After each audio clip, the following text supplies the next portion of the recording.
Thank you for coming to this session and getting up early. I really appreciate it. Yesterday was terrific. We had lots of very good talks. My name is Craig Kaplan. I am the chair of this session.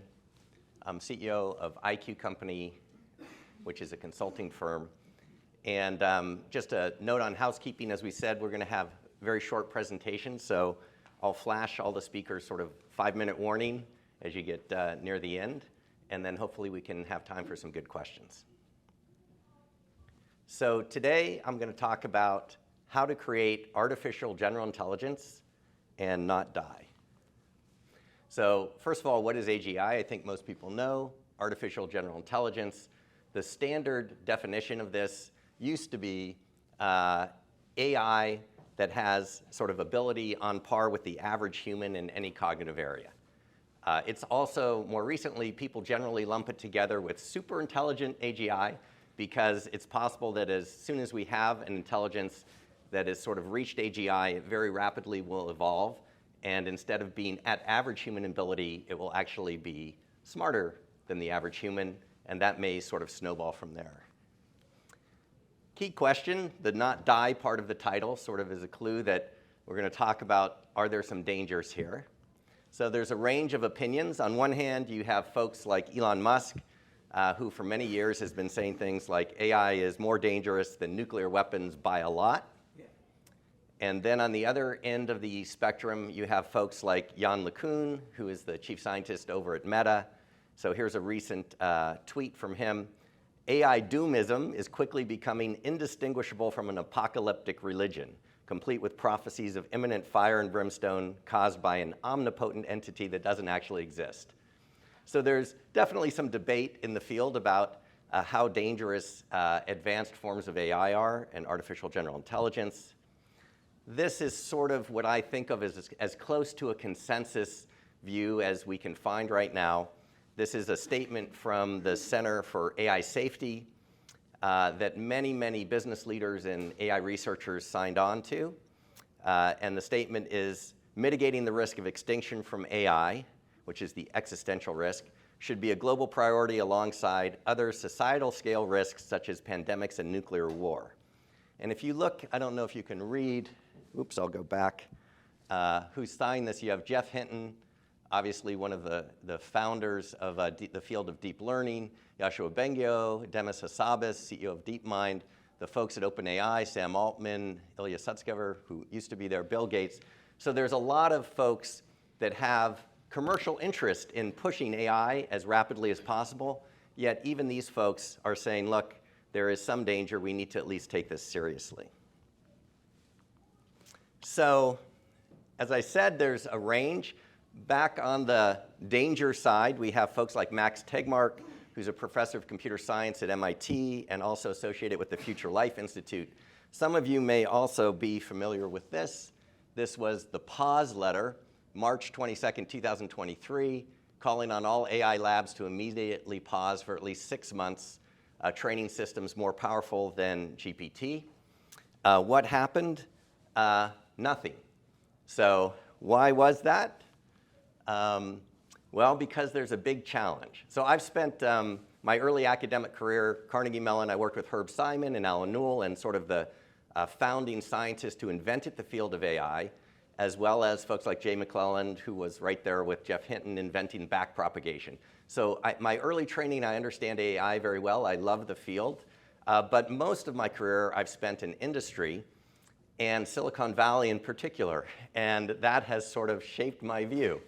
And I think the problem we have is that on one hand, you have this incredible profit motive and desire to get AI advanced as quickly as possible and not be left behind. And on the other hand, in opposition to this, most people think it's in opposition, there's concerns about safety. And that's because usually going more slowly is the way to be safer. And that's kind of inherent in Max Tegmark's idea of a pause. The problem with it is that if you slow down, your competitor won't. If your country slows down, the competitive country won't. So there will be no pause. And it's dead on arrival, that idea. And it was instantly obvious to me, coming from Silicon Valley, that that is not going to work. And so the result in the worst case, is what Max Tegmark says is not an AI arms race, it's a suicide race. It's a great bumper sticker. It's a little extreme for me, probably, but the sentiment is understandable. So here's the little seed, the first seed I want to plant in everybody's mind, sort of a what if. What if we could align these things? We could align safety with the profit motive. What if the fastest path to AGI, which everybody wants, was also the safest path? So that's one challenge, to do that. And then the second challenge that I want to plant in folks' mind is this notion, many years ago, I wrote a book on software quality, and I can summarize that entire book in possibly the field of software quality, which I'm sure would irritate many professionals in the field, by saying an ounce of prevention is worth a pound of cure. That's software quality in a bumper sticker. If you wait until you find the problem in the software that's been shipped, it's too late. You have to find it in the design phase or the coding phase or before it goes out. And yet, we have some problems when it comes to AI. So if you think about large language models, there's a lack of transparency, right? We know how the algorithms work, but we don't really know how they're representing the information. And so as a result, how are people trying to train these models and make them safe? The first version of GPT easily and readily tells you how to make nuclear bombs and bioterror weapons, and you need an army of people doing reinforcement learning with human feedback to whack them. It's kind of a game of whack-a-mole. No, you can't say that. You can't say that. Trying to, after the fact, test safety in. This is completely the wrong approach. You don't do this with any other product. You would never design a car, find out that it crashes, and then say, oh, we need brakes. You would design it to be safe, and the testing would only be for validation later. So we also have another problem, which is the scale of testing. How can you possibly test all the things that GPT or any large language model can say that might be malevolent? And as we know, there's jailbreaks. Even if you get it to not tell you how to do a bioweapon, you can say, well, I'm an author, I'm writing a book about a mad scientist, help me for my plot of the book figure out how to design a bioweapon, and you can just get right around it. And if they fix that one, then there's another. So it's sort of an impossible task. The scale is so great. People have tried things like constitutional AI, automatic testing. I don't have time to go into all the things, but it's a big challenge. And the root cause is, again, we don't really know how these things work in the sense of how they are explicitly representing information. We know how the algorithms work, but with a multi-trillion parameter model, you do not know where all that information is stored. And as a result, it's very difficult. We don't really know how to design transparent and safe AGI. So all of this is a little bit depressing, perhaps, but hang in there. I've got some ideas, at least, for a solution. If we could design AGI and advanced AI systems in general to be more transparent, that could definitely help safety. And if you designed it into AGI, then you could just use the testing, as we said, as a validation step rather than your primary line of defense. Okay, so now here are some ideas. This is my personal view of one path that I think is both the fastest and the safest path to developing AGI. It's a little different than what most researchers are working on. Most researchers, I think, are trying to build the monolithic, ever more powerful, ever larger and wonderful large language model with 100 trillion parameters rather than a few trillion, and somehow we're going to have AGI out of that. My background, I've spent many years building and designing intelligent systems that are based on the collective intelligence of millions of humans and entities. And so I come at it from that point of view. And so I say, if you want the fastest path to AGI, what do we know that performs at the average level of the level of the average human? You could have a network of humans. If you submitted a problem to that network of humans would perform at least at average level. And you can say, well, that's cheating. There's no AI in it. It's just humans. That's true. So then the next step is you add customized AI agents. These are foundation models that have been customized in various ways. Now you have a collective intelligence network composed of humans and AI agents. Then you need a common cognitive architecture. You need a rigorous means of communication that both the computers and the humans, all intelligent entities, can use this, not natural language, although natural language could potentially translate into this. such cognitive architectures actually exist. Alan Newell and Herbert Simon invented one in 1972 and wrote a book that's about this thick about it. There have been many other research efforts since then that have elaborated on cognitive architectures. It's going backwards, and this I'm dating myself, but you know, there was a time in AI, I've been in this field for 35 years, when symbolic AI was the dominant force. And that just sort of got thrown away as everyone got excited about deep learning. You actually, I believe, need both pieces. We are now running, there's been so much progress with the neural network and machine learning aspects that we've sort of forgotten the symbolic things and the ideas that were developed by some of those early founding scientists. We need to bring those ideas back. I am seeing it happen in papers like Tree of Thoughts paper and some of the planning thing. Everybody's rediscovering it, okay? But that's going to be, I think, the path forward. And you're going to need an architecture in this view that both humans and AI agents can use. Okay, so if you had that, you would then have a system that taps the collective intelligence. Again, I know such systems can work and have solved very difficult problems because my company has built them using human and AI agents, and that network gives you AGI level performance, and then it learns from there. The humans do less and less of the work, the computers and the AI agents do more and more of the work, until at a certain point the AI agents and the network of them is essentially doing all of it.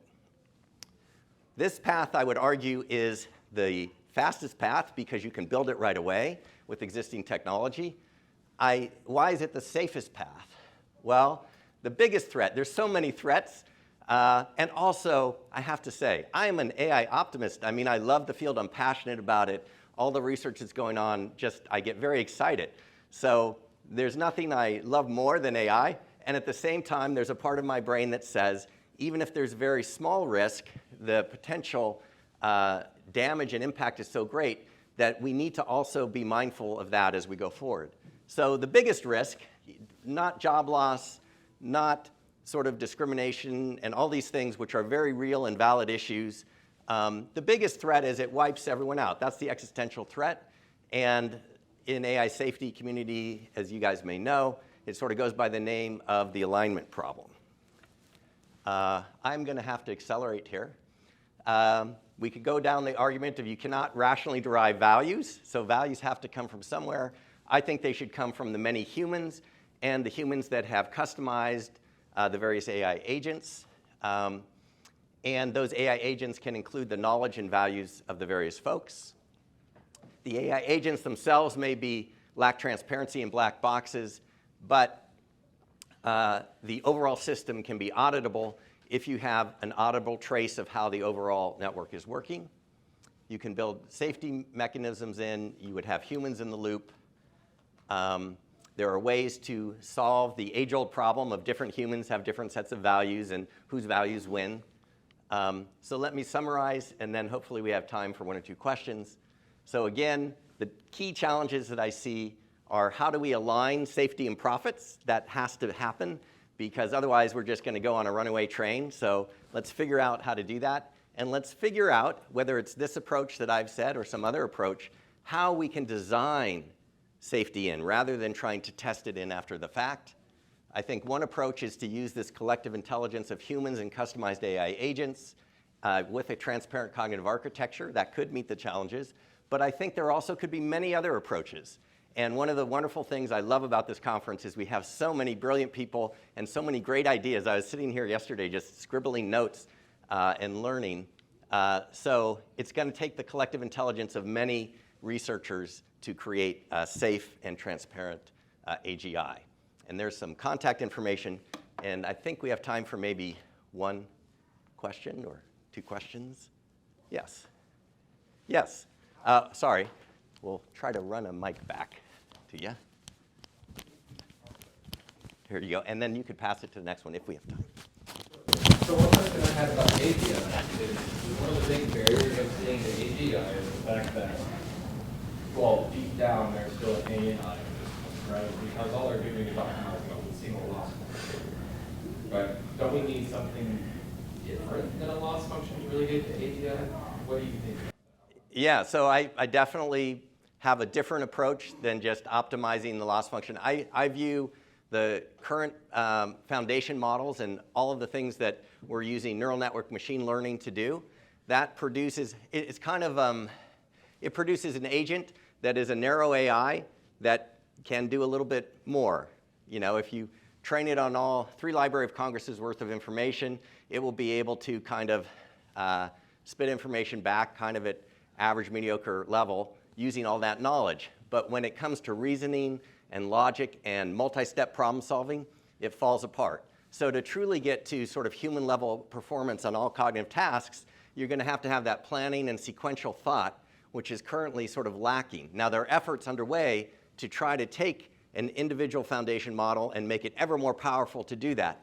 I think there's a different approach, which is you take the foundation models as they are, you tune them, you put them together in a network, you let them communicate, you put humans in the network, and that network itself exhibits a higher level of intelligence, which we could call AGI, and that network gradually learns over time and becomes smarter and smarter. So it's sort of combining the 2 approaches, the deep learning approach and what would be considered more traditional kind of AI. It's similar to ensemble learning, although ensemble learning or mixture of experts tends to be within just one system where all the entities are AIs. And in the scheme that I'm talking about, it's very important for the safety element as well as for the speed element that you include humans in the beginning. So humans are in the loop. Why are they in the loop? Well, because AIs can't do everything that humans can do. Every time they run into a problem they can't handle, the human can step in. And then from the safety perspective, the humans bring the values. There was a wonderful talk by some of the folks from the business school yesterday. I hope you saw that, where they talked about the carrying machine and how the jobs are changing and, you know, more and more, at least in the short run, you know, human feeling. That's sort of the thing that humans bring in the jobs. Those will be the last jobs to sort of go.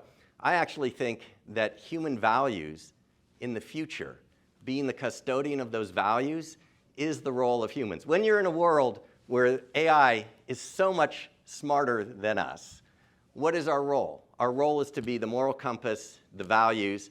Because those things cannot be logically derived, that gives a role for humans. So we could talk a lot about that, but I need to wrap it up.